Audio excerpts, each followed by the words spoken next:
ici, mais ça là, je vous promets que 99,5% des gens sur cette terre-ci n'ont pas cette information. Donc s'il vous plaît, accrochez-vous, on va parler ici de comment le monde fonctionne. De comment est-ce que l'argent est pris et utilisé pour tirer les ficelles, pour contrôler, pour être au-dessus de la masse. Et ceci se base... Attention, attention. Mon livre tant attendu est enfin arrivé. J'en profite pour vous remercier pour vos multiples votes lors du choix de son titre, Africain et fier. Et aujourd'hui, j'ai une très bonne nouvelle pour vous. À l'occasion de la sortie du livre le 9 novembre prochain, j'organise une promo unique en son genre. Il s'agit d'une promo à vie. Oui, vous avez bien entendu, je parle bien d'une promo à vie. Cela signifie que si vous achetez le livre dans un mois, dans un an ou même en 2030, quel que soit le nombre d'exemplaires, vous bénéficiez du prix promo qui s'affiche à l'écran. Mais attention, pour bénéficier de cette fantastique promo à vie, il y a une condition. Vous devez vous inscrire sur le formulaire de précommande avant le 5 novembre 2023 à minuit. Inscrivez-vous donc maintenant sur le formulaire de précommande de mon livre Africain et fier et bénéficiez de cette promo à vie avec les prix avantageux qui s'affichent à l'écran. Cliquez sur le lien en description pour vous inscrire. Mais attention, après la date du 5 novembre 2023, le lien sera désactivé et les inscriptions seront terminées. À bientôt. Se base sur le livre du Dr Claude Anderson, un américain, qui pendant plus de 30 ans a non seulement étudié l'histoire, mais est à fond dans l'observation de comment les choses se font et a également des ramifications dans le lobbying. Donc il vient ici nous faire une image parfaite de comment le monde fonctionne. Et attention, cette vidéo est strictement interdite aux naïfs qui passent beaucoup de temps dans le bavardage ou même qui passent plus de temps à lire qu'à être dans les réalités et interchanger, parce que dans plusieurs des points qu'il a mentionnés, je ne suis pas aussi avancé que lui, que le Dr Claude, mais dans plusieurs points qu'il a mentionnés, je me rends compte qu'il y a beaucoup de choses qu'il dit qui sont vraies. Okay? Donc on va parler de sa pyramide de 5 étages. Et sa pyramide de 5 étages commence à la base. La base, c'est ce qu'il appelle economics. J'essaie de faire l'équivalent en français. Okay? En anglais, il appelle ça economics. Et c'est ici que tout est fait, les gars. Il explique ça comment? Il explique ça en observant les communautés. Quand un dollar rentre dans la communauté chinoise, il passe à travers 12 mains chinois. En d'autres termes, quand le Chinois reçoit 10 $, et qu'il veut payer la nourriture, il ne va pas aller dans n'importe quel supermarché. Il va d'abord chercher le supermarché de son frère. Il va lui donner l'argent à son frère. Son frère maintenant reçoit l'argent de ces Chinois-là qui, la plupart du temps, gagnent l'argent, qui ne vient pas de sa communauté. Donc vous les voyez travailler pour les grosses multinationales et d'autres compagnies. Ils capturent l'argent à l'extérieur et ils gardent dans leur communauté. Dans le cas du supermarché chinois qui, son frère est venu remettre l'argent, reprend cet argent. S'il a besoin de voir un docteur, il va chercher un docteur chinois. Il donne au docteur. Ça arrive dans les mains du docteur. Le docteur a besoin d'aller en vacances. Il cherche une compagnie chinoise qui peut emprunter pour aller en vacances. Ou bien s'il n'y a pas de compagnie chinoise, il va chercher des agences de voyage chinoises. Donc la compagnie chinoise maintenant prend l'argent. Une partie part à l'État et l'autre partie part dans les poches des employés. Et les employés maintenant, disons l'hôtesse de lait. L'hôtesse de lait veut s'acheter une jolie chaussure, elle va chercher une marque chinoise. Donc ça passe dans 12 mains chinois. Chez les juifs, c'est encore mieux. C'est pour ça que je les appelle la communauté la plus puissante. 18 mains juives. Chez les noirs américains. Et ils se plaignent les noirs américains, mais attendez. 4 mains. Donc ils ont compris ça. Et ils sont en train de s'avancer dans ce sens-là. Chez les noirs francophones africains, une étude a été menée, j'étais sidérée. Même pas 0,3. Donc même pas 1. En d'autres termes, tu prends 3 noirs francophones. 1 va juste payer chez un de ses frères. Les 2 autres jamais. Les habits, la nourriture, les voyages, c'est toujours chez les autres. Voilà, les gens qui disent oh, je vole avec Air France. Air France c'est bien. Les gars, réfléchissons. On ne se rend pas compte du pouvoir de notre argent. Oh oui, j'ai payé ce sac Louis Vuitton. On a des marques de luxe africaines. Réfléchissons. Donc nous là, 0,3 fois. Pour ne pas même dire 0. Parce que une personne sur 3 là donne à une seule personne. C'est grave. Ok? Donc une fois qu'on comprend ça, on comprend que la base c'est le business. Parce que pour que l'argent puisse circuler, il faut qu'on ait des business noirs, automatiquement. Et ce qui est super dans les business, c'est quoi? Suivez mon regard s'il vous plaît, parce que là on a la base. Le business crée de la valeur. Okay? Donc on lance un business en créant de la valeur. Et il y a des problèmes, les gens se plaignent, les gens ne savent pas d'histoire. Voilà, on apporte la solution, donc on crée de la valeur. On résout le problème des gens. Et ce qui découle de ça, c'est quoi? Oh, j'ai oublié de mettre ça. On crée de l'argent. Ok? On crée de l'argent. Et l'argent se crée, commence par où? Dans nos têtes. On est assis, on planifie, on lance quel business? Exécution, stratégie, implémentation.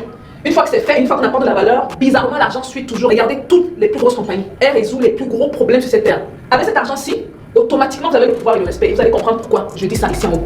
Mais gardez ça en tête. Super important. Là maintenant on rentre dans le vif du sujet. Une fois que la base a été mise, parce qu'on est encore à la base. On prend cet argent-ci, on le ramène au deuxième étage. Boum, politique. Au niveau des politiques, ce qu'on fait avec cet argent, c'est quoi? On paye les politiciens. Ceux qu'on ne peut pas payer, on loue. Et pourquoi c'est important? Parce que ça nous permet de les contrôler les politiciens. Et pourquoi c'est important de contrôler les politiciens? Parce que ça nous permet de contrôler les lois. Parce que les lois sont passées par des politiciens. Je vais vous prendre un exemple. Bon, moi je suis du bon côté. Je vais vous prendre de bonnes lois là. D'autres vont essayer de faire passer leurs lois à leur avantage. Les lois conservatrices, par exemple. Ok. Si on décide, par exemple, on interdit l'importation du poulet surgelé, ce qui était le cas dans certains pays africains, et on encourage la production locale. Ok. Donc, le lobbying permet de passer des lois à l'avantage des personnes en question. Mais encore, il faut l'argent. Comme j'ai dit, on prend l'argent d'ici et on ramène ça là. Pas de naïf sur cette vidéo, s'il vous plaît. On parle des vraies choses. Et ça, c'est d'après le docteur Claude Anderson. Donc, ne dites pas que c'est moi qui ai écrit ça. C'est lui. Dans l'observation et dans les faits. Et ce qui est intéressant, c'est que quand on observe, c'est ce qui se passe sur le terrain. Et donc, une fois qu'il y a ce contrôle de politicien-là, vous comprenez l'importance du lobbying. C'est important d'avoir des groupes de lobbying. On ne peut pas faire du lobbying sans argent. Sans argent, vous n'êtes rien. Nada, que dalle, zéro. Donc, après ça, la politique, on prend toujours cet argent du business. Vous voyez pourquoi c'est la base. C'est pourquoi c'est la base. On prend cet argent et on le ramène au 3e étage. Police et justice. On contrôle la police et le système judiciaire. Là-bas, je ne vais pas m'étendre, hein, parce que c'est tellement vrai et tellement flagrant dans plusieurs de nos pays. Autour du monde même. Je ne vais pas juste dire plusieurs de nos pays, c'est partout, pratiquement partout. Même en Asie, vous serez surpris. En Europe, en Amérique du Nord, en Amérique du Sud, en Afrique. On les contrôle. Et souvent, ce sont des gens qui vont soit assurer notre protection, et dit notre, je ne dis pas qu'il y en a qui assurent ma protection, on se comprend, soit dans les pépins ou dans les problèmes, être de notre côté. Et on se comprend. Parce que plusieurs fois, vous avez vu des procès. Plusieurs fois, vous avez vu des procès où il y a la preuve. C'est-à-dire qu'il faut être aveugle pour ne pas voir que la personne est coupable. Mais bizarrement, la personne s'en sort. Trouver l'erreur. Ou devrais-je dire trouver la solution. C'est ainsi que les choses fonctionnent. Comme le titre le met, voici comment notre monde fonctionne. On aimerait être ça dans un monde de bisounours, où on s'embrasse, où tout le monde s'aime bien, où tout le monde est incorruptible, où il y a ceci, mais ce n'est pas le cas. Une chose importante que j'ai appris dans mes mentors, c'est quoi? La première des choses, c'est toujours de savoir et comprendre comment les choses fonctionnent. Et ça, beaucoup de Noirs ne comprennent pas ça, ou ne veulent pas comprendre, ou sont dans leur bulle. Voici comment notre monde fonctionne. On n'est pas là pour dire, oh c'est dommage, pourquoi ils font ça? Oh non, non, on va arriver là-bas plus tard. Premièrement, on est assis, on regarde cette vidéo de manière froide et calme. On comprend comment les choses fonctionnent. Une fois qu'on a compris comment les choses fonctionnent, on va maintenant comprendre la mission de Stéphanie sur YouTube. Très important. Une fois qu'on a fini avec le 3e étage, on passe au, je n'ai même pas mis, 4e étage, les médias. Oh my god, ça c'est une des choses les plus intéressantes. Les chaînes de télévision, les journaux, tout ce qui informe. Et pourquoi c'est important de contrôler ce qui informe? Parce que ce qui informe nous contrôle. La preuve, regardez l'image que l'Occident a de l'Afrique. Il voit ça où? À la télé, dans les médias. Et donc l'importance de contrôler les médias vient du fait qu'on veut contrôler les gens. Ou devrais-je dire la perception des gens. Mais si vous contrôlez la perception des gens, vous contrôlez les gens automatiquement. Les médias qui sont financés par l'Occident, qui parlent de l'Afrique là, c'est quoi leur intérêt? Je répète, les médias, que même certaines chaînes YouTube, on serait surpris, financées par l'Occident. En d'autres termes, la France alloue un budget pour une certaine radio, pour une certaine télévision, et cette télévision parle de l'Afrique. Vous pensez que c'est pourquoi? C'est pour contrôler nos cerveaux et notre perception. Oh, quand on parle de l'Afrique, c'est toujours les choses négatives, pratiquement jamais rien de bon. Quand on parle de l'Afrique, c'est toujours la misère, c'est toujours les tueries, c'est toujours la guerre, c'est toujours le terrorisme, ce n'est jamais rien de bien. Et bizarrement, quand on parle de leur pays, oh là là, oh la tour Eiffel, oh ceci, oh cela. Donc cette base-ci permet, une fois de plus, on revient à l'argent. Et on met. Vous allez voir qu'il y a des chaînes comme la chaîne de Wade Maya, qui est un frère que je suis depuis 2017. Il aime bien devenir un média. Il a plus de 1,2 million de personnes qui le suivent, qui dit carrément que lui, son but, c'est de changer l'image de l'Afrique. C'est pour ça que vous allez pratiquement jamais le voir parler des choses négatives sur sa chaîne. Est-ce qu'il a rien vu pas? Peut-être une ou deux vidéos, des choses qui lui sont arrivées. Comme une fois on l'a déporté d'un pays et tout, mais jamais, jamais. C'est fait à bon escient. Et c'est ce genre de médias dont on a besoin, parce qu'il faut aider à changer le narratif. Surtout quand on a maintenant des plateformes comme YouTube. Mais n'oublions pas que YouTube aussi, le jour qu'on parle trop, comme dans cette vidéo, vous avez vu qu'il y a certains points ne même pas développés. Je vais laisser les plus curieux à les pousser. Le jour qu'on parle trop, on peut fermer ta chaîne, hein. Tandis que toi là, tu commences à trop dire beaucoup de choses, trop de vérité. Ok? Donc là, c'est le 4e étage, les médias. Super important pour la communication. Celui qui contrôle la communication contrôle la manière dont vous pensez, contrôle la manière dont on peut même agir. C'est pour ça que vous vous rendez compte durant le conflit ukraino-russe, qu'est-ce que l'Europe a fait par rapport à toutes les radios russes dans la zone européenne? Qu'est-ce qu'ils ont fait? Au Mali, qu'est-ce que le Mali a fait? On a fermé toutes les chaînes françaises. C'est pas un hasard, les gars, ok? Soyons moins naïfs. Maintenant, le 5e étage, qui est un étage très important pour le docteur Anderson, parce que n'oublions pas que ça, c'est la théorie du docteur Anderson que je présente ici. Il a mis l'éducation. Moi, je ne suis pas à 100% d'accord avec lui, je vous dirai pourquoi. Parce que l'éducation peut être contrôlée aussi à partir d'ici. Mais pour lui, il a mis l'éducation. Il dit qu'au niveau de l'éducation, justement, on prend cet argent-là et on remet ça ici sur le socle. Et n'oublions pas que l'éducation, c'est la base de tout. Ah oui, donc ceux qui disent parfois sur la chaîne, oui, il faut éduquer, il faut éduquer. Vous avez très raison. On ne dit même pas que vous avez raison, vous avez trop raison. Parce que tout part de l'éducation, tout part de ce qu'on met dans la tête de nos jeunes. Pas dans la tête des vieux là. La tête de nos jeunes, et quand je dis jeunes, je dirais les moins de 18 ans. Tout part de là. Qu'est-ce qu'on leur dit? Quelle perception est-ce qu'on veut qu'ils aient d'eux?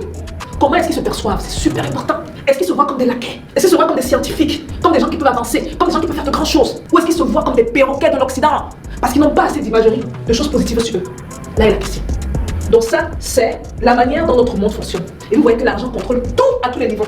C'est pour ça également qu'on a besoin de politiciens incorruptibles. Mais comme je vous l'ai dit, est-ce qu'on en a beaucoup?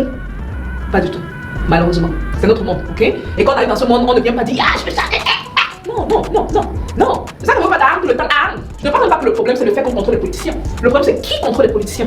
Quel est leur mindset? Quel est leur but? Est-ce qu'ils ont une vue globale communautaire ou est-ce qu'ils ne pensent qu'à eux et à leurs intérêts? Ça c'est la question.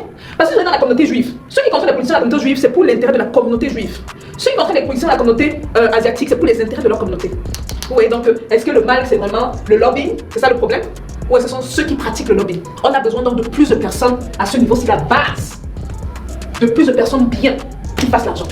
On n'est pas nombreux malheureusement. Et quand on vient avec notre théorie de communauté, beaucoup nous rient au visage. Hein. Pour ceux qui vont donc comprendre, vous comprenez donc l'objectif principal de cette chaîne-ci. C'est de permettre de créer plus de personnes qui ont l'argent. Clairement, il y a des gens qui sont ici pour eux. Hein. Bon, vous êtes là pour eux, tant mieux. Et quand je dis pour eux, tant mieux, souvent je me rends compte que même ceux qui sont des gens qui doivent contribuer, même ceux qui ne veulent pas se mettre à corps et âme dans certains projets ou certaines choses qu'on veut faire en communauté, ce sont des gens qui peuvent contribuer financièrement. Si on dit qu'on veut lever $1 million, si tu n'as pas l'argent pour contribuer, tu vas faire comment? Même si tu n'es pas dans l'affaire de communauté, tu dis que bon, ils disent qu'ils veulent aller construire des écoles en Afrique. Ils veulent construire les puits en Afrique. Ok, je ne suis pas trop dans ça, mais bon, je peux envoyer $1000. Si tu n'as même pas $100, tu vas envoyer $1000 comment? L'importance de faire l'argent, c'est crucial. Les États-Unis ont compris ça. Vous savez combien de milliardaires il y a dans ce pays-ci? Imaginez, milliardaires en dollars. Je ne vous dis pas milliardaires en francs CFA. On a plus de 600 milliardaires ici aux États-Unis. 600. Ils ont compris ça, ils ont créé des champions nationaux. On a besoin de le faire au niveau africain. Pour ce faire, on doit avoir des lois qui vont dans notre sens. Et si nos politiciens ne sont pas les meilleurs politiciens, ce qu'on fait, c'est quoi? On se fait l'argent. Rien. On les paye ou on les loue. D'après Dr Anderson, c'est pas moi qui ai dit. Donc moi, je n'étais pas trop d'accord pour ce niveau-ci parce que au niveau des politiques, on peut changer les choses là. Ça peut se faire là. Du genre, avoir un lobbying au niveau de l'éducation, aller dans les écoles et interdire par exemple tous les manuscrits ou tous les livres qui ont été faits avant 1970. Donc tout ce qui est la résultante de l'époque coloniale. On balaie, créer une loi qui le fait une fois que la loi est là, on n'a pas trop le choix que de la respecter. Je ne veux pas plus m'étendre sur le sujet. Donc je vais vous donner la référence du livre, ok? Donc allez regarder ce livre-là, je ne vais pas en dire plus. Parce que les gens peuvent commencer à se dire que ce sont mes... C'est ce que moi je dis. Moi je vais faire le business en Afrique sans problème. Maintenant vous comprenez l'obsession avec l'argent. Voilà les gars, rendez-moi un service. Mettez dans la barre des commentaires une seule chose que vous avez apprise. Et ne mettez pas que vous n'avez rien appris. Parce que moi-même, quand j'ai lu ce livre aussi, ça fait plusieurs années, ça fait bien longtemps, j'étais ébahie. Parce que j'étais quand même un peu naïve à l'époque. C'est genre, oui, Kumbaya, on va prier, Dieu va descendre nous aider. Après, tu te rends compte que c'est pas comme ça. Si Dieu devait descendre nous aider, là, il n'y allait pas avoir l'esclavage. Hein? Il n'y allait pas avoir la colonisation, il n'y allait pas avoir les têtes qu'on coupe et les mains qu'on coupe. C'est pas comme ça. On nous a donné un cerveau. On observe, on comprend et on va à l'essentiel, à la base. N'hésitez pas à me dire ce que vous pensez de cette vidéo en commentaire, à la liker, à la partager et surtout à vous abonner à cette chaîne si ce n'est pas encore fait pour une Afrique libre, digne et prospère.